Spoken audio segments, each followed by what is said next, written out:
Most leaders think the goal is often to avoid conflict. Just keep the peace, smooth it all over.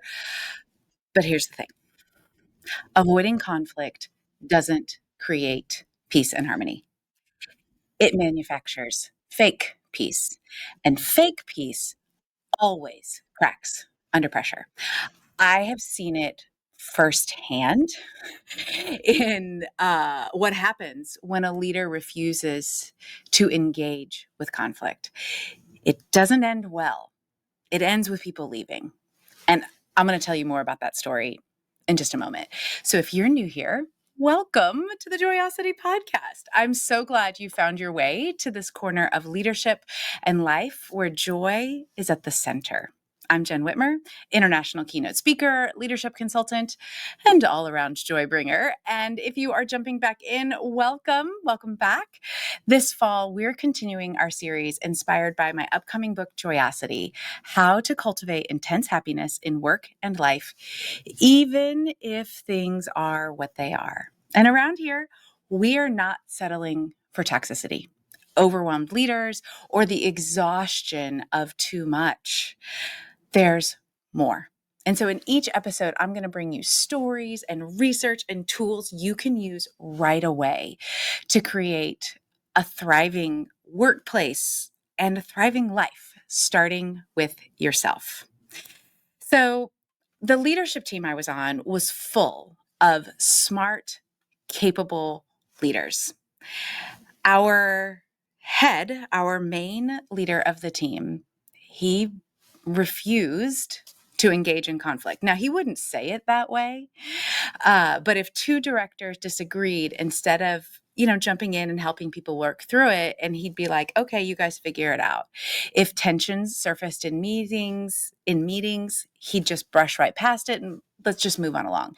And he would outsource managing conflict, because if he just ignored it, then everything was okay. But avoiding conflict doesn't create peace. It doesn't protect relationships. Avoiding conflict manufactures fake peace.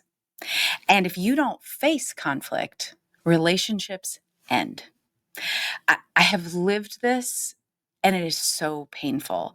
From the leader who didn't deal with the conflict that was brewing in the organization, it actually multiplied. And eventually, I got fired. Other talented people left, and in the end, so did he. Relationships don't survive if there is no conflict. Having, let's just keep the peace, let's just make it all okay, didn't create the goal of peace that he wanted, because conflict was just avoided and never faced or outsourced or handled badly. And I have so much empathy for our leader. Even though it was devastating and damaging, he was falling prey to the belief that many leaders have, which is conflict is a sign if something is wrong. But conflict is inevitable. You are going to face conflict as a leader. In fact, your leadership trajectory will rise and fall on your ability to handle conflict. The real problem isn't that conflict exists. It is how we handle conflict or avoid it. When conflict is ignored, mishandled, trust fractures. People leave and joy disappears. And research shows that most teams don't have enough conflict. Our problem isn't that we have conflict, it's that we don't actually engage in it. Because it's often mishandled when you do. And people just feel like they've failed, like, oh, we've already failed because we're having a conflict. But conflict isn't failure. Conflict is inevitable. And healthy conflict creates stronger relationships, better decisions, and more resilient teams.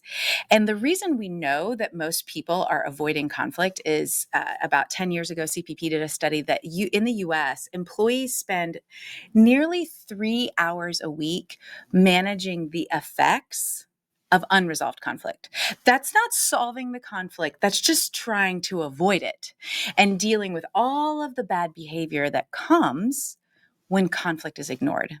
So I just want you to think about it. What do you do when you're avoiding conflict? Do you rewrite the email 62 times so it doesn't sound too direct? Do you vent to a coworker instead of addressing the real issue? Or worse, do you gossip? Do you just opt out? Those 3 hours pile up into wasted energy and so much dysfunction and broken trust. And that's why I call my keynote on conflict resolution the $668 billion solution, because that's how much workplace conflict costs businesses every year. And if we can learn how to handle the conflict, we don't just save money. We save relationships, we save energy, and we protect joy. So I'm going to just pause for a second and say that my new book, Joyosity, How to Cultivate Intense Happiness in Work and Life, even if things are where they are, is coming this fall.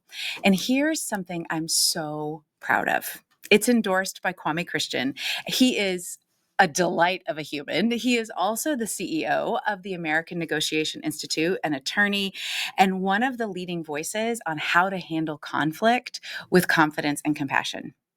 So if conflict feels scary or messy to you, this book is going to give you tools that you need to approach not just conflict with clarity and courage, but also other issues of engagement. Last week, we were talking about genuine communication skills. And next week, we're going to have a conversation about decision making. All of these engagement skills that you need as a leader, the book is going to help you with. And you can pre-order now, which is at jennwhitmer.com/books. If you'd like to get it now at jennwhitmer.com/books, you can also join what is called the Very Important Party. It's a group of people who are getting early access, and the link is in the show notes as well. But I would love for you to pre-order so you know that it's coming to you right when it releases, and you can get some of the early access excitement that's happening in the Very Important Party. So all of that is at jennwhitmer.com/books. And in the chapter on conflict resolution, the key to getting through conflict is actually curiosity. Curiosity is the way forward. And so when we start redefining conflict, I want you to think about shifting from conflict as failure or conflict as fearful, something I need to be afraid of. And in your mind, move it from that place of fear and anxiety into opportunity. We talked about emotions and feeling them in your body. The feeling of anxiety and the feeling of excitement exist in your body, often in the same place. Our mind decides what that feeling means. So when you start thinking about conflict, now I'm not going to say I am ever excited about a conflict. I'm not going to lie to you. But I do see conflict as opportunity. I have learned as a recovering conflict avoider, and having lived through such a damaging situation where conflict avoided cost broken relationships, it cost students, it cost my job, it cost in some ways the career I'd ever known, the only career I'd ever known. It's so costly. So I know what conflict from fear feels like. I'm not going to say I'm excited, but I am going to say I believe with all of my heart that with valor and curiosity, conflict is an opportunity. And that is the place of leadership where you can see conflict as an opportunity to build trust. It's an opportunity to create deeper relationships. It's an opportunity to get to better ideas. So that shift is really important. And so here's how you start doing that shift. Number one is define it. So I have a very specific definition of conflict. And conflict is the struggle between limited resources and differing goals. The conflict is the struggle between limited resources and differing goals. When you think about that definition of conflict, what does that do for you? How does that change your perspective as you head into a meeting, as you mull it over in the shower, or as you start to sit at your desk and think, ooh, how am I going to do this? Or you're in the middle face to face with somebody. If conflict isn't a struggle between you and me, if this isn't a win-lose binary situation, it is the struggle between limited resources and differing goals. Now all we have is problem solving and negotiation. For me, that immediately takes out the emotional intensity and I start to get creative. This might be a little exciting because I do like solving problems, but conflict is just the struggle between limited resources and differing goals. It doesn't mean failure. Often it means you care enough to want a positive outcome. You care enough to connect and engage with other people. When our leader would outsource conflict, what that told me was I'm not important enough. You're not important enough to bother with. So when you engage with people in conflict, again, not in a win-lose situation, but if you start to define it as limited resources and differing goals, and we're going to do this together, that is why you're building the trust. You're telling somebody you're important enough to work through this. And that is incredibly powerful. The second thing you do, once you have created this shift of definition, is to get curious. We use curiosity in conflict to get to connection. Because again, conflict isn't failure. Avoiding conflict is failure. Curiosity turns conflict into an opportunity for connection. That's the power of conflict when you are curious. So you're not asking, how do I win? That's not the question. Your curiosity is toward other people. So I define curiosity as a gap in your experience or knowledge or wisdom that you are emotionally and intellectually invested in, closing that gap. So if I'm thinking about, okay, there's a gap I don't understand about your goals around this, or what the true limited resources are, or there's a gap in my own understanding about myself in this place, and I want to explore getting to closing that gap. That's curiosity. So when you start to reframe the conflict into how can we get through this together? How can I be curious about you and what you're wanting out of this? How can I be curious about me and what I want out of this? There are all different kinds of conflict. Sometimes they're process system conflict. Sometimes it is a personality clash, which is absolutely about differing goals. Sometimes it feels really personal, but it's actually still limited resources and differing goals. So if you start to get curious about that, it reframes the conflict between a fight and who's going to win and who's going to lose, which always turns into a lose-lose. It's not a fight to be won. It's a problem to be solved. You engage an entirely different part of your brain when you are trying to solve a problem than when you are trying to win. It's a very different part of your brain chemistry. You start to engage much more of the prefrontal cortex, which is what I call the CEO of your brain, that C-suite area of your brain. All of that starts to fire, not just your lizard brain back here, which is where you're like fight, flight, freeze, fawn place. It's a negotiation. It's a problem to be solved. And when you redefine that and you bring curiosity to the table, what you're doing is manufacturing genuine peace. Because if you avoid conflict, you manufacture fake peace. But when you bring curiosity to the table, you are building real peace, genuine trust, deep relationships, better solutions. All of those things happen when you see conflict as an opportunity for those things. And in the book Joyosity and the accompanying workbook, the playbook, I give you frameworks about how to do that, what types of questions to ask. So your curiosity turns hard conversations into these amazing opportunities. Having lived through the pain of those types of conflicts. And now I have so many more experiences that show me when I don't avoid or reframe or run away, and I start to engage with curiosity. I have so many more examples of trust and solutions and deep relationships and relationships that continue rather than relationships that end. Conflict often is around decision making. So next week, we're going to talk through decision making and about why you make decisions in certain ways and how you think about decisions might be hurting you.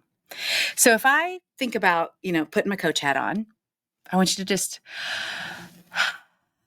where are you avoiding conflict right now? It's probably the situation you thought of the entire last few minutes that I've been talking. So who's that person? What's a question that you could ask that opens it up, that opens you up to curiosity and connection? I would love to hear your answer. And so I think conflict is one of these things that we avoid so much. I would love for you to share this episode. Go to that little box with the arrow on Spotify or Apple or YouTube, wherever you're listening, and share this episode and tag me so I can respond to questions, because conflict freaks people out.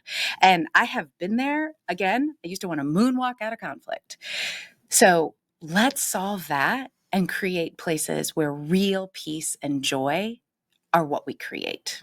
Don't forget to pre-order the book. It's at jennwhitmer.com/books. It has all the places that you can get the book, because it's sold at all the places you get books, but you can find all of them there. And check the show notes for the links, and you can follow me on LinkedIn and Instagram, or, drop me an email. I'm Jenn at jennwhitmer.com, Jenn with 2 N's. And I'd love to just hear what your thoughts are, what you're like, I don't know about this part, or here's what I tried. Those help you continue to learn. When you tell somebody else, it helps you solidify your learning. We talked about it way back at the beginning of this season about self-awareness, because when you self-disclose, you bring connection. So I'd love to hear what you've got to say. And I know that you have so many choices to listen with your time. And so I appreciate joining you either on your commute, your walk, making dinner, walking, whatever. I am really glad that you've chosen to spend your time to develop yourself with the Joyosity Podcast. And if you would rate and subscribe, it genuinely helps more leaders join us in the movement of creating leaders who know how to cultivate positive culture with complex people. So work is a joy, and people are whole, and organizations flourish, because that is what we want. So for now, I want to leave you with this. If you avoid conflict, you manufacture fake peace. But curiosity turns conflict into an opportunity.